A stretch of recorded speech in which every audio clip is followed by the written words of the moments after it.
হয়ে গেল। এবার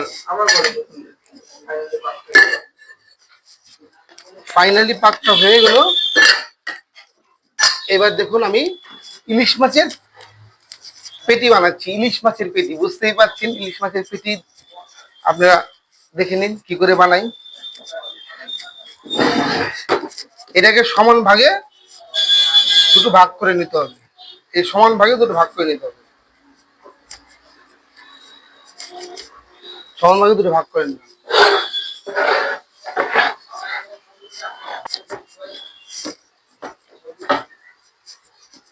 এবার লম্বা করে একটা রোল বানাতে হবে। এগুলো রোল বানানো হয়ে গেছে লম্বা করে। এবার হচ্ছে রোলটা একটু টানুক, যেহেতু পাকটা একটু নরম আছে ওই জন্য একটু টানাতে হবে। একটু পরে পাকটা যখন টেনে যাবে তখন বাদ বাকি কাজটা আমি দেখাচ্ছি।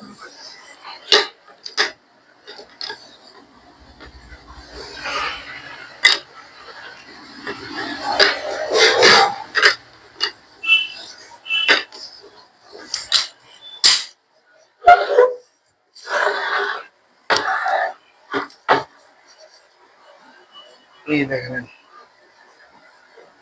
এতেই বলে একটু কষ্ট আছে।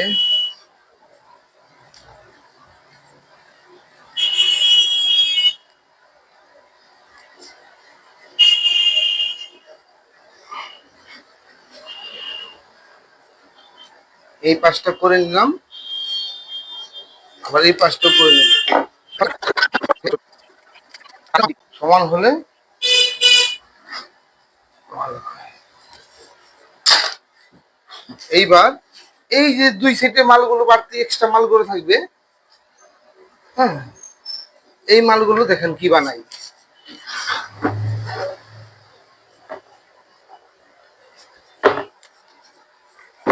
ইলিশ মাছ খাবো, একটু ডিম খাবো না ইলিশ মাছের?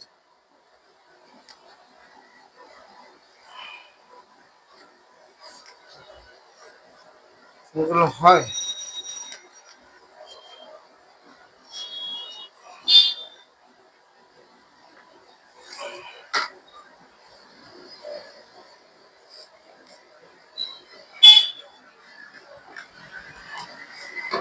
এবার বানাবো ইলিশ মাছের ডিম।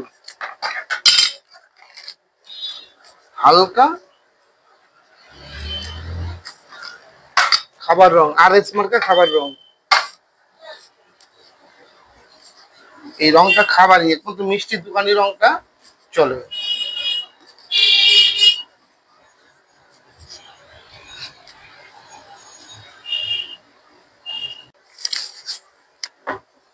এই ডিমটা করে নিচ্ছি মাছে, দেখে নেন। এটা হচ্ছে মাছের ডিম। এটাকে আঠালো ভাব করার জন্য আমি একটু রস দিয়ে দিলাম মিষ্টি, যাতে আঠালো ভাব থাকে, যাতে জোড়া লেগে যায়। মানে খুলে যাওয়ার চান্স থাকে, তো যাতে জোড়া লেগে যায় ওই জন্য একটু রস দিয়ে দিলাম। এটা একদম মিষ্টি রসই থাকবে। দেখেন এটা হচ্ছে ডিম মাছের। ইলিশ মাছ খাবেন আর ডিম খাবেন না, কোনদিন হয়? এটা তো আমি অসম্ভব। ইলিশ মাছ খেলে হালকা ডিম না হলে ইলিশ মাছ টেস্ট হয় না। সবসময় ইলিশ মাছে হালকা ডিম লাগবে।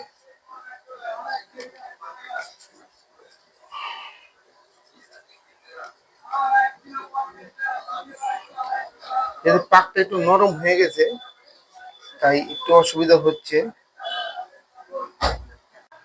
ফাইনালি পাকটা হয়ে গেল। এবার দেখুন পাকটা আমি কাটছি।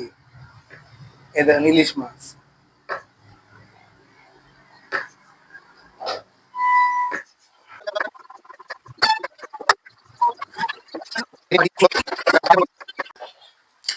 ফাইনালি রেডি হয়ে গেল, দেখে নিন। এবার দোকানের সামনে দেওয়ার সময় এসে গেছে।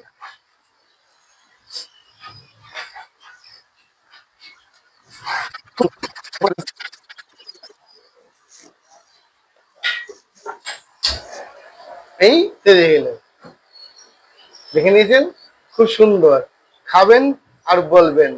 হ্যাঁ, খেতেই হবে, অবশ্যই খেতে হবে।